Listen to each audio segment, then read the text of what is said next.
Have you ever noticed how some kids don't just ask for money? They think about it, they plan for it, they chase it. There's something strange about a child who looks at a lemonade stand not as a game, but as an investment. While most kids play pretend, they calculate profit. They're still young, yet they're already negotiating allowance terms like a tiny CEO.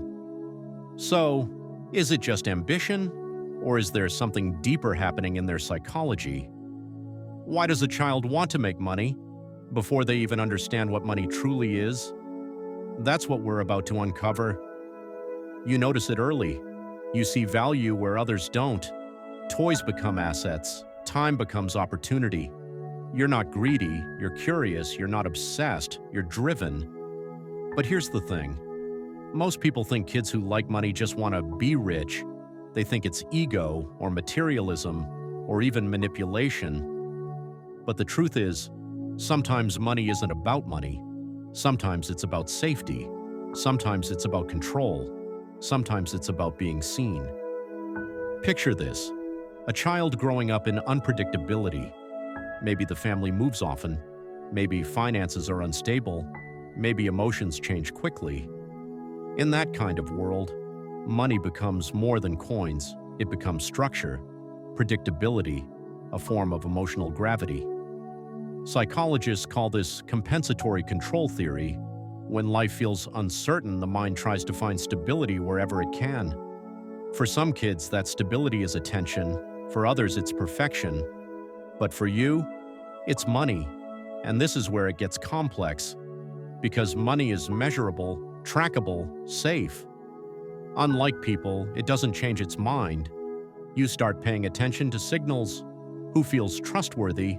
Who feels distant? Who won't listen unless they have a reason to? Here's what's fascinating. Your brain may be using mirror neurons more actively than most. You study expressions. You notice tension. You read people. Not to manipulate them, but to survive them. And maybe that's the real secret. You learned that emotional value sometimes needs a currency to be heard. But the psychology behind this runs deeper. Because one day you realize something. You weren't chasing wealth. You were chasing worth. Every saved coin was proof. Every business idea was a voice. Every negotiation was a statement. I matter. I can build something. I have power in this world. And maybe that's not something to judge. Maybe that's something to understand. Here's what's really happening. You're not just building financial skills. You're building identity, strategy, discipline, resilience. You've been learning delayed gratification, one of the strongest predictors of long-term success, according to psychological research.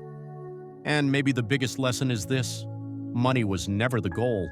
It was the language your younger self used to say, I deserve a future, so let's go back to the beginning. The child with a calculator instead of crayons, the child who counts coins instead of sheep. Maybe they were never materialistic. Maybe they were simply visionary. Because sometimes, dreaming of money is really dreaming of freedom, and if that was you, maybe it still is. Honor it, grow it, but never forget why it started. Because the richest thing you'll ever own is the reason you began.